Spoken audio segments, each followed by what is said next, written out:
এই ছাত্র সমাজই আগামী দিনে তারা ঘোষণা করবে তারুণ্যের প্রথম ভোট ইসলামের পক্ষে হোক। এই ছাত্র সমাজ ঘোষণা করবে ছাত্রদের প্রথম ভোট ইসলামের পক্ষে হোক। এই জন্য আমরা তরুণ এবং ছাত্র সমাজকে নিয়ে আজ এই আয়োজন করার প্রয়োজনীয়তা অনুভব করেছি। আসসালামু আলাইকুম ওয়া রাহমাতুল্লাহি ওয়া বারাকাতুহু। এই 2024 সালের জুলাই আগস্টের গণঅভ্যুত্থানে বাউফলে 7 জন শহীদ হয়েছে। জুলাই আগস্টের গণঅভ্যুত্থানে 2.5 শতাধিক ভাইয়েরা বাউফলে হাত দিয়েছে, পা দিয়েছে, চোখ হারিয়েছে, এখনো পঙ্গু অবস্থায়। ঢাকা সহ শুধু ঢাকায় না, থাইল্যান্ডে আমাদের এই বাউফলের সন্তান এখনো চিকিৎসাধীন অবস্থায় আছে। আমার সাথে নিয়মিত যোগাযোগ হয়। আমাদের সেই ভাই বন্ধুগণ যারা এত ঝুঁকি নিয়েছেন, আমি আমাদের উপস্থিতির কাছে জিজ্ঞেস করতে চাই, একটু কষ্ট হলেও আপনারা যে এই ধৈর্যের পরিচয় দিয়ে এখানে এখন পর্যন্ত আছেন, আমরা কি তাদের প্রতি শ্রদ্ধা দেখাতে পারলাম? তো পেরেছি। আমরা তাদেরকে স্মরণ করার জন্য এই কষ্টটুকু আপনাদেরকে দিয়েছি। আমরা আর একটা কথাও স্মরণ করাতে চেয়েছি, এখন যৌবন যার, যুদ্ধে যাবার তার শ্রেষ্ঠ সময়। এই তরুণ, এই ছাত্র সমাজ শুধু 2024 সালের জুলাই আগস্টে ভূমিকা রাখে নাই। এই তরুণ ছাত্র সমাজ 1971-এ ভূমিকা রেখেছে, 47-এ ভূমিকা রেখেছে, 52-এর আন্দোলনে ভূমিকা রেখেছে, 90-এর স্বৈরাচার বিরোধী আন্দোলনে ভূমিকা রেখেছে। এই ছাত্র সমাজই আগামী দিনে তারা ঘোষণা করবে তারুণ্যের প্রথম ভোট ইসলামের পক্ষে হোক। এই ছাত্র সমাজ ঘোষণা করবে ছাত্রদের প্রথম ভোট ইসলামের পক্ষে হোক। এই জন্য আমরা তরুণ এবং ছাত্র সমাজকে নিয়ে আজ এই আয়োজন করার প্রয়োজনীয়তা অনুভব করেছি। এই তরুণ এবং ছাত্র সমাজ ঘোষণা করবে, যেই তরুণ ছাত্র সমাজের ভোট হয়েছে 2008 সালে, সে আজ পর্যন্ত ভোট দিতে পারে নাই। এখানে এমন অনেক তরুণ যুবকেরা আছেন 2008 সালে তার ভোট ছিনতাই করা শুধু হয় নাই। আমার আগে একটু বক্তা একজন বলেছেন, এই বাংলাদেশে দামি একটা নির্বাচন হয়েছে। শুধু দামি নির্বাচন হয় নাই, দামি নির্বাচনের মাধ্যমে একটা দামি সরকার হয়েছে। দামি সরকারের মাধ্যমে একটা দামি বিরোধী দল তারা করেছিল। এই দামি সরকার এবং দামি বিরোধী দলের লোকেরা শুধু দিনের ভোট রাতে করে নাই, আমাদের ভোটারদেরকেও দামি ভোটারে তারা পরিণত করে আমাদের একজনের ভোট আর একজনের দিয়া আমাদের নাগরিকদেরকে দামি নাগরিকে পরিণত করেছে। আমি সেই তরুণ যুবকদের, ছাত্রদের কাছে জানতে চাই, তোমাদের রক্তের উপরে দিয়ে যেই বাংলাদেশে আজ এই সুন্দর উন্মুক্ত পরিবেশ, এই উন্মুক্ত পরিবেশে আমাদেরকে আবার কেউ দামি নাগরিক, আমাদেরকে আবার কেউ দামি ভোটারে পরিণত করুক, এটাকে আমরা কেউ দেখতে চাই? যদি দেখতে না চাই, তাহলে আজও এই প্রোগ্রামে আমি পুলিশ প্রশাসনের দৃষ্টি আকর্ষণ করেছি। সকালবেলা আমাদের শিক্ষার্থীদের সাথে যারা শত্রুতা করেছে, আমাদের অভিভাবক শিক্ষক মন্ডলীকে রাস্তায় গাড়ি থামিয়ে নামিয়ে অপমান করেছে, আমরা ঘৃণাভরে প্রত্যাখ্যান করছি এই পরিস্থিতি। আমরা একটা কথা পরিষ্কার বলতে চাই, ফ্যাসিস্টদের উৎখাত করার মধ্য দিয়ে, দেশটাকে বাধ্য করার মধ্য দিয়ে যে ফ্যাসিস্টের কবর রচনা হয়েছে, আর নতুন কোন ফ্যাসিস্টের মাথা উঁচু করে দাঁড়ানো এই বাউফলবাসী দেখতে চায় না। কনকদিয়ার ঘটনার সুষ্ঠু তদন্ত দাবি করছি। কনকদিয়ায় আমাদের এক ভাইকে গুলি করার হুমকি দেওয়া হয়েছে, সুষ্ঠু তদন্ত করে তাদের গ্রেফতারের দাবি করছি। বাউফলে নতুন করে আর কোন সন্ত্রাসীদেরকে সহ্য করা হবে না। কেন? এই তরুণ যুবকদেরকে বিগত 17 বছর তারা তাদের হাতে তুলে দিয়েছিল অস্ত্র, আমরা তাদের হাতে তুলে দিয়েছি আজকে ক্রেস্ট এবং কলম। আমরা তোমাদের অস্ত্রের জবাব ক্রেস্ট এবং কলম দিয়ে দিয়েছি। সুতরাং আজকেও যদি আবার বাউফলে কেউ আমাদেরকে এই কথা বুঝাইতে চান, অস্ত্র দিয়ে আমাদের কলম এবং ক্রেস্টের মোকাবেলা করবেন, ভুল পথে হাঁটছেন। কল্যাণ হবে না। বাউফলবাসী এটা ভালোভাবে নিবে না, নিচ্ছে না। আজ বাউফলবাসী রাস্তায় রাস্তায় বলেছে, আমাকে ভাইয়েরা বলেছে, আমি 2-3 বার এখান থেকে কোনো কারণে বের হয়েছি, অটো রিক্সায় উঠেছি, গিয়েছি, আসছি মেহমানদের প্রয়োজনে। অটো রিক্সার আমার সম্মানিত ভাইয়েরা বলেছে, কেউ ভাই বলেছে, কেউ স্যার বলেছে। আমি বলেছি আমাকে স্যার বললেন না। কয় স্যার আমাদের ঈদ তো 7 তারিখে হয় নাই। আমি বললাম কয় তারিখে হয়েছে? 8 তারিখ। বলছে না 8 তারিখে হয় নাই। আমি বললাম কয় তারিখে হয়েছে? 9 তারিখে হয়েছে। বলছে না 9 তারিখে হয় নাই। আমি বললাম কবে ঈদ হয়েছে আপনাদের? বলছে আমাদের ঈদ হয়েছে স্যার আজকে 10 তারিখ। আমি বললাম কেন? বলছি ঈদের দিন, ঈদের আগের দিন, পরের দিন, তার পরের দিনও আমাদের বাউফলে এত অটোরিকশা সংকট হয় নাই। আজকে এত অটোরিকশা এবং গাড়ি নিয়ে আমরা যখন আসছি, কোন কোন ক্ষেত্রে আমরা সন্তানদেরকে বলেছি তোমাদের টাকা দিতে হবে না, তোমাদেরকে এমনি নিয়ে যাব। কোন কোন ক্ষেত্রে অভিভাবকদের বলেছি আপনাকে টাকা দিতে হবে না, আপনার সন্তানদেরকে আমরা বহন করে নিয়ে যাব, কারণ এরকম একটা সন্তান আমার থাকলে আমি নিয়ে যেতাম। সেই সন্তানদের নিয়ে ছাত্র শিবির ভাবে সেই ছাত্র শিবিরকে অস্ত্র দিয়ে মোকাবেলা করতে যাওয়া বোকামি ছাড়া আর কিছু নয়। আপনারা তরুণ এবং যুবকদের দিয়ে কিশোর গ্যাং তৈরি করেছিলেন, আমরা তাদের হাতে কোরআন পৌঁছে দিয়ে আত্মকর্মসংস্থানের ব্যবস্থা করে দিয়েছি। আমরা এই বাউফলে 2006 সালে আমি ছাত্র শিবিরের কর্মী হিসাবে একটা প্রোগ্রাম করে বলেছিলাম, এই বাউফলে যদি জামাত ইসলামী ছাত্র শিবিরের চেয়ে একজন কোন নেতা আমাদের তরুণ এবং যুবকদের আত্মকর্মসংস্থান, চাকরি, তাদের বেকারত্ব দূরীকরণে জামাত এবং ছাত্র শিবিরের চেয়ে কেউ ভূমিকা পালন করে থাকে, তাহলে আমি বাউফলবাসীর কাছে মুখ দেখাবো না। তারা এই যুবকদেরকে ব্যবহার করে নাই, শুধু কারো কাছ থেকে 5 লাখ টাকা, 10 লাখ টাকা, 15 লাখ টাকা, 20 লাখ টাকা নিয়েছে, তার চাকরি দিতে পারে নাই, সেই টাকাও ফেরত দেয় নাই। এই ঘটনা বাউফলে আছে না নাই? এই সাক্ষী আপনারা আছেন না নাই? আর জামাত ইসলামী ছাত্র শিবির আমাদের কাছে যখন চাকরির জন্য বলে না, আমরা তাদের কাছে গিয়ে বলেছি তুমি শিক্ষিত, তুমি বেকার, তোমার আত্মকর্মসংস্থানের দায়িত্ব ছাত্র শিবির ইসলামী জামাত ইসলামী গ্রহণ করবে। করেছি বলে অভিজ্ঞতা থেকে বলছি। সে একটা বায়োডাটাও নিয়ে যায় নাই, আমার টেবিলে বসাইছি। কম্পিউটার অপারেটরকে ডেকেছি, কম্পিউটার অপারেটর আসেন, এই ভাইকে নেন, ভাইকে বায়োডাটা পূরণ করান, পূরণ করে ফোন নাম্বারটা দিয়ে ওই ভাইকে ছেড়ে দেন। ওই বায়োডাটা আমি এক অফিসে পাঠিয়েছি। এটা আজকের এই ভালো সময়ের কথা না, যখন আমরা পালিয়ে বেড়াই, শুধু না, যখন আমাদের পিছনে পিঁপড়ার মতো গোয়েন্দা লাগিয়ে রাখা হয়েছিল, যখন আমাদের কোরআন প্রশিক্ষণ ক্লাস থেকে আমাদেরকে গ্রেপ্তার না গুম করার পরিকল্পনা করেছিল, সেই সময় এই ভাইকে আমি কোন এক অফিসে পাঠিয়েছি। ওই অফিস থেকে ফোন করেছে, আপনার বায়োডাটাটায় শফিকুল ইসলাম মাসুদ ভাইয়ের একটা সাইন আছে, আপনি কোনাকে চেনেন? বলছে না চিনি না। ভয়ে বলছে না ওনাকে চিনি না। বলছে আপনি কোন এলাকার? বলছে না আমি ওনার এলাকারও না। বলছে যে তাহলে ওনার সাইন কোথায় পেলেন? কয় স্যার এটা বোধহয় কেউ ভুলে দিচ্ছে, আমাকে ফোন করছে অফিস থেকে। বলছে মাসুদ ভাই আপনার সাইন দেওয়া একটাই পাইলাম, ভাবলাম আপনি পাঠাইছেন, ছেলেটা নিশ্চয়ই ভালো হবে। নিয়ে নেওয়ার সিদ্ধান্ত নিলাম, সে স্বীকারই করতে চায় না। আমি ফোন করলাম, ভাই অফিস থেকে বোধহয় আপনাকে ফোন করছিল। বলে মাসুদ ভাই, আবার একবার স্যার কয় একবার ভাই কয়, মানে ভয় পেয়ে গেছে। তা বললাম ফোন করছিল কোন অফিস থেকে? বলছে যে স্যার ফোন করছিল। আমি বললাম কি বলছেন? কইছি যে স্যার আপনারে আমি চিনি না, কারণ আমি মনে করছি আপনারে যদি চিনি তাহলে আমারে পুলিশ ধরে নিয়ে যাবে, যদি আপনারে চিনি এই কথা বলি তাহলে আমার পরিবারের নামে মামলা দিবে। এই ঘটনা বাউফলে ঘটছে না ঘটে নাই? এই পরিণতি বাউফলে হয়েছে না হয় নাই? আমি বললাম আপনার কোনো ভয় নাই, অফিসে যাবেন, দেখা করবেন, আশা করি আপনার একটা কর্মসংস্থান, জীবিকার হালাল ব্যবস্থা আল্লাহ তাআলা করে দেবেন। বলছে যে স্যার ভুল হয়ে গেছে, আপনি কিছু মনে করেন না, দেশের পরিস্থিতি তো বুঝেন স্যার, আমরা গরিব মানুষ।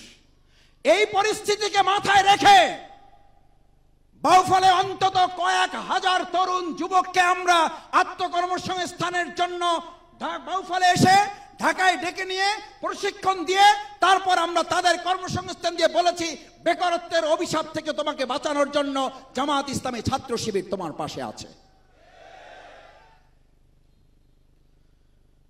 এই তো গেল ছাত্রের কথা, তরুণের কথা। অভিভাবক ফোন করেছে, মাসুদ তুমি আমাদের বাউফলের সন্তান, তুমি জামাত করো না, তুমি কোন দল করো এটা আমাদের জানার দরকার নেই। আমি বললাম আমারও জানার দরকার নেই, আমি জামাত ইসলামী করি ঢাকায়, আমি রাজনীতি করি ঢাকায়। আমার বাউফলের একটা রাজনীতি আছে, সেই রাজনীতির নাম হলো বাউফলবাসী। বাউফলে আমার রাজনীতি, বাউফল আমার দলের নাম হলো, দলের নাম কি? দলের নাম কি? দলের নাম কি? বাউফলবাসী। এই কথা আজকে নতুন না, এই ভালো সময় খারাপ সময় না, সব সময় বলে এসেছি। বাউফল আমার দলের নাম হলো বাউফলবাসী। আমি জানতেও চাই না আপনি মুসলিম না হিন্দু, আপনি শুধু জিজ্ঞেস করে। আমার ঢাকায় অপপ্রচার আছে, অপপ্রচার মানে আমাকে একটু মৃদু ইয়া করে আমাদের সংগঠনের লোকেরা আমাকে বলে, মাসুদ ভাই আপনার অফিসে তো ঢোকা যায় না। আমি বললাম কেন? বলে যে আপনার অফিসের সামনে জুতা দেখে ভয়ে চলে আসে। কি দেখে? জুতা দেখে, বুঝছেন? মানে বারান্দায় যাওয়ার পরে যে জুতার সিরিয়াল দেখে আর কি, একটার উপর আর একটা, তার উপর আর একটা। ও যে জুতার সাইজ দেখে বুঝছি যে আপনার রুমে কতজন, এই জন্য আর মাথাও দেয় নেই। ও যে আপনার রুমে গিয়ে জানতে চাই যে এখানে 50 জন বসা আছেন, এর মধ্যে বাউফল করা। কয় যে আপনি এটা জিজ্ঞেস করেন না, জিজ্ঞেস করেন বাউফল ছাড়া আছে কারা। আলহামদুলিল্লাহ, আমার জন্য এটা অত্যন্ত অহংকার, এটা আমার জন্য গর্বের যে আমি বাউফলবাসীকে এই সারার জায়গায় নিতে পেরেছি। আমি সারা দিলে, ডাক দিলে বাউফলবাসীকে বিগত 25 বছর আমার সাথে আপনাদেরকে পেয়েছি। আমি আশা করি আগামী দিনের সমস্ত রাজনৈতিক পথ মাত্রায় অতিক্রম করার জন্য এর চেয়েও যদি ভয়ঙ্কর পথ এই বাউফলবাসীকে আবিষ্কার করে, সেই পথ অতিক্রম করার জন্য অতীতের চেয়ে সাহস, বলিষ্ঠতা নিয়ে আপনারাও আরো বেশি ভূমিকা পালন করার জন্য আগ্রহী থাকবেন। আমার সম্মানিত বাউফলবাসী, আপনাদের আর কষ্ট বাড়াতে চাই না। আমি মাদকের বিরুদ্ধে লড়াই করতে যে এখন আমাকে যারা পছন্দ করতেন, আগেও যে এই কিছুদিন আগেও যারা পছন্দ করতেন, তারা এখন আমাকে মৃদু মেসেজ দেয়, ভাই সবার ভোটে তো আপনার লাগবে নাকি? আমি বললাম হ্যাঁ লাগবে, কিন্তু দর্শকের ভোট আমার লাগবে না। দর্শকের ভোট কি বাউফলবাসীর লাগবে? মাসুদের লাগবে? আপনি কি চান দর্শকের ভোট নিয়ে আমরা জিতবো? এই ভয়ে যদি শফিকুল ইসলাম মাসুদকে কেউ দেখাইতে আসে, তাহলে আজকে আপনারা অনুমতি দিয়ে দেন, আমি ওই ভয়ের কাছে মাথা নত করব। কোন চাঁদাবাজ যদি শফিকুল ইসলাম মাসুদকে এই ভোটের ভয় দেখায়, আপনারা আমাকে অনুমতি দিতে হবে, ওই চাঁদাবাজের ভয়ের কাছে আমি মাথা নত করব। আমি পরিষ্কার সাফ জানিয়ে দিয়েছি, চাঁদাবাজের কাছে নতি স্বীকার করে শফিকুল ইসলাম মাসুদদের বিজয়ের প্রয়োজন নাই। আমরা চাঁদাবাজ, দখলদার, মাদক, অবৈধ অস্ত্রের বিরুদ্ধে লড়াই করাই হচ্ছে আমাদের সবচেয়ে বড় বিজয়। এই বিজয় অব্যাহত থাকবে, এই লড়াই অব্যাহত থাকবে, এই আন্দোলন অব্যাহত থাকবে। এই আন্দোলনের সাথে বাউফলবাসীও বিগত দিনের মতো লড়াই সংগ্রামে তারাও ভূমিকা রাখবে। না, আজকে আপনাদের অনুমতি দিতে হবে যে ভাই সবার ভোটেতে লাগবে, সুতরাং চাঁদাবাজদের বিরুদ্ধে কথা বলা বন্ধ করেন। বললেও গোপনে টোপনে বলেন, প্রকাশ্যে বললেন না। আমাকে মাঝে মধ্যে স্লিপও দেয়, মেসেজও দেয়, আমাকে 2-4 জন শুভাকাঙ্ক্ষী ফোনও করে, কয় মাসুদ তুমি এলাকায় যখন কথা বলবা তখন একটু মিষ্টি মিষ্টি কথা বলবা। কি কথা? কি কথা? মিষ্টি মিষ্টি। তা আমি বললাম মিষ্টি মিষ্টি বেশি হইলে তো ডায়াবেটিসের সমস্যা আছে, বেশি মিষ্টি হইলে ডায়াবেটিসের সমস্যা আছে। আমি বাউফলবাসীকে ডায়াবেটিসের দিকে ঠেলে দিতে চাই না, চাই না। এই বাউফলবাসীর কাছে আজ জানতে চাই, শফিকুল ইসলাম মাসুদ জামাত ইসলামী ছাত্র শিবিরকে মিষ্টি মিষ্টি কথা বলে অন্যায়কারীদের সাথে, মাদক কারবারিদের সাথে, চাঁদাবাজদের সাথে, দখলদারদের সাথে, সন্ত্রাসীদের সাথে আপোষ করে চলবো নাকি লড়াই করে চলবো? এই লড়াই আমরা সবাই আছি, আছি বাউফলবাসী।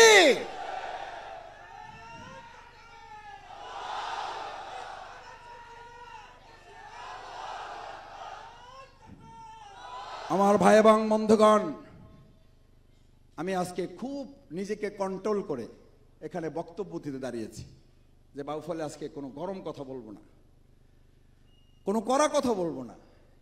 সত্যি বলছি, আসর পড়েছি, একটু পরে মাগরিব হবে, আল্লাহ সাক্ষী করে বলছি, ইমানটাকে মানাইতে পারি না, নিজের বিবেককে সামলাইতে পারি না। নামাজ পড়া যে আল্লাহর বিধান, অন্যায়ের বিরুদ্ধে কথা বলা সেই আল্লাহর বিধানে আছে না নাই? কুনতুম খায়রা উম্মাতিন উখরিজাত লিন-নাস, মানুষের জন্য একটা দল, একটা মত, একটা গোষ্ঠী, একদল মানুষকে বেরই করেছি আমি, তাদেরকে সৃষ্টি করেছি, তাদেরকে এই জন্য পাঠিয়েছি আমি। তা'মুরুনা বিল মা'রুফি ওয়া তানহাউনা আনিল মুনকার, তারা শুধু ভালো কথা বলবে, অন্যায় প্রতিবাদ করবে না। বুঝা শুনে বলেন ভাই, এই অন্যায়ের প্রতিবাদ করবে, এটা জামাত ইসলামের কথা, এটা ছাত্র শিবিরের কথা, এটা শফিকুল ইসলাম মাসুদের বাপের কথা, এটা শফিকুল ইসলাম মাসুদের নেতার কথা। কার কথা? কার কথা? যে আল্লাহর কথায় নামাজ পড়ি, ওই আল্লাহর কথায় অন্যায়ের প্রতিবাদ করবো না, করবো না। আপনি যদি ফতোয়া দিয়ে দিতে পারেন, মাসুদ তুমি এখন থেকে আর নামাজ পড়বা, কিন্তু আল্লাহর নির্দেশে অন্যায়ের প্রতিবাদ করা লাগবে না, তোমার আমি ফতোয়া দিয়ে দিলাম, তুমি জান্নাতি, আমি আজকে থেকে ভাই ভালো হয়ে গেলাম, একবারে ভালো হয়ে গেছি। কিন্তু আপনাকে আমার দায়িত্ব নিতে হবে জান্নাতের। আপনাকে বলতে হবে তুমি নামাজ পড়লেই জান্নাতে যেতে পারবা, অন্যায়ের প্রতিবাদ করার দরকার নেই। আমার সামনে আমার শ্রদ্ধাভাজন শিক্ষক তুল্য ওলামায়ে কেরামরা বসে আছেন। যখন তোমার সামনে কোনো অন্যায় হতে দেখবা, তখন তোমার দায়িত্ব হচ্ছে ফাইন লাম ইয়াস্তাতিউ, তুমি হাত দিয়ে প্রতিবাদ করো, যদি না পারো ফাবি লিসানিহি, মুখ দিয়ে প্রতিবাদ করো। ফাইন লাম ইয়াস্তাতিউ, যদি তাও না পারো ফাবি কলবিহি, অন্তরে ঘৃণা এমন ভাবে প্রদর্শন করো যেন সে টের পায় তুমি তার অন্যায়ের প্রতিবাদ করতে সক্ষম হয়েছো। আমার অন্যায়ের প্রতিবাদ করো যদি কেউ টেরই না পায়, তাহলে আমাকে ইসলাম নাম দিয়েছে বোবা শয়তান। এখানে বোবা শয়তান হতে রাজি আছেন কেউ? তাহলে অন্যায়ের প্রতিবাদ করতে হবে না, হবে না? শেষ কথা, অনেক আগাছা হয়েছে, সূর্যের আলো আপনার ঘরে আসে না, আপনি আগাছাকে যত্ন করে আরো বড় করবেন না, ওই সূর্যের আলো পাওয়ার জন্য আগাছাগুলো দমন করবেন না, কাটবেন না, মূলোৎপাটন করবেন? কি পাওয়ার জন্য? সূর্যের আলো পাওয়ার জন্য। ফসল জমি এবং আগাছা একসাথে হয়েছে, আপনি লাগান নাই, ফসল পাওয়ার সুবিধার্থে আগাছা উৎপাটন করতে হয় না, হয় না? আগাছার বিরুদ্ধে লড়াই করতে হয় না, হয় না? আমরা টুকটাক কৃষি পরিবারের সন্তান, আপনারাও কৃষি পরিবারের সাথে সম্পর্ক আছে। ফসলের সুবিধার্থে যদি আগাছার বিরুদ্ধে লড়াই করতে হয় কৃষককে, এই বাউফলে যদি আগামী দিনে কল্যাণ, অগ্রগতি, উন্নতি পেতে হয়, তাহলে অন্যায় অসত্যের বিরুদ্ধে আমাকে আপনাকে লড়াই করতে হবে। সম্মানিত ভাই এবং বন্ধুগণ, আসুন, এই বাউফল আপনার, এই বাউফল আমার, এই বাউফল আমাদের। এই বাউফলে আগামী দিন আমি বলেছি কোন এমপি হতে দেওয়া হবে না। আমরা কোন এমপি চাই না। কোন এমপি? যে এমপি হয়ে ব্যক্তি এবং পরিবার তার দলকে, ওই বাউফলকে নিজের মালিকানা দাবি করে। এই দাবি করা দল এবং এমপি মন্ত্রী আমরা বাউফলে পাইছি না, পাই নাই? আগামী দিনে বাউফলে মালিকানা সর্বস্ব কোন এমপি আমরা হতে, আগামী দিনে এমপি হবে 4.5 লক্ষ মানুষ, এখানকার জনপ্রতিনিধি হবে তাদের সেবক, এখানকার এমপি মন্ত্রীরা হবে তাদের খাদেম। আমরা এমপি নামের আর কোন শাসক, কোন শোষক এই বাউফলে দেখতে যদি না চান, তাহলে সিদ্ধান্ত আপনাকে নিতে হবে। আমি বলছি না ছাত্র এবং তরুণেরা তোমাদের শুধু কেন্দ্র পাহারা দেওয়ার দায়িত্ব, তোমরা তো তারা, তোমরা তারা যারা গোটা বাংলাদেশের 56,000 বর্গ মাইল পাহারা দিয়ে 2024 জুলাই আগস্টের গণ অভ্যুত্থানের জীবন বাজি রেখে বাংলাদেশকে নতুন আর একটা স্বাধীনতা এনে দিয়েছো। তারা শুধু কেন্দ্র পাহারা দেবে না, বাউফলকে পাহারা দিয়ে গোটা বাউফলকে বাংলাদেশের মর্যাদার উন্নতিতে নিয়ে যাবে। এই দায়িত্ব কি পালন করতে রাজি আছি সবাই? আমরা কি শুধু কেন্দ্র পাহারা দেব না, পুরো বাউফল পাহারা দেব? আমরা বাউফলের পাহারাদার হয়ে জনগণের সেবক হিসাবে ভূমিকা পালন করব। সেই দায়িত্ব যদি আপনারা কাঁধে কাঁধ মিলে করতে পারেন, আমি আপনাদের সন্তান, আমি আপনাদের ছোট ভাই। আমি এই কলেজে কাল প্রথম যখন পা রাখি, আমি মসজিদে আমার সম্মানিত মুসল্লিদের কাছে বলেছি, আমার মরহুম শ্রদ্ধাভাজন অধ্যাপক সিরাজউদ্দিন খান স্মৃতি বিজড়িত বাবার এই কলেজের সামনে আমার বাবাকে স্মরণ করে আপনাদের সামনে আমাকে পেশ করছি। আমার বাবা যখন জেলখানায় আমাকে গিয়ে হুইল চেয়ারে বসা দেখেছেন, আমার বাবা যখন আমাকে হুইল চেয়ারে বসা দেখেছেন, ওখানেই বাবা চেয়ারে বসে পড়েছেন। বলছে আমার 35 বছরের সন্তান, তাকে হুইল চেয়ারে বসে রাখা হয়েছে, আমি বৃদ্ধ বাবা দাঁড়িয়ে থাকি কি করে। এখানে বলে যখন চেয়ারে বসে গেছেন, আমি চেহারার দিকে তাকিয়ে দেখেছি আমার বাবা কতটা অসুস্থ হয়ে পড়েছেন। সেই অসুস্থতা থেকে বাবা মৃত্যুর কোলে ধাবিত হয়েছেন। আল্লাহ তাআলা তাকে নিয়ে গেছেন, আফসোস নেই। কিন্তু আমাকে যারা হুইল চেয়ারে বসিয়েছেন, আমার বাবা সেই দৃশ্য দেখার পর পুলিশের লোকেরা যখন সান্ত্বনা দিয়ে মাথায় হাত দিয়েছে, খালু যান একটু ধৈর্য ধরেন, আমার বাবা দ্ব্যর্থহীন কণ্ঠে চেয়ারে বসা থেকে আবার দাঁড়িয়েছেন। পুলিশের লোকেরা ভালো করে কান খুলে শোনো, আমার 4 ছেলেকে আল্লাহর দ্বীনের জন্য, ইসলামের জন্য বহু আগে তাদেরকে আমি আল্লাহর দ্বীনের মুজাহিদ হিসাবে দিয়ে দিয়েছি। আর আল্লাহর সম্পদ আল্লাহ যেভাবে তাদের কাজে লাগায় আমি সিরাজউদ্দিন তাতে খুশি আছি। আমাদেরকে কোনোভাবে থামিয়ে দেওয়া যাবে না।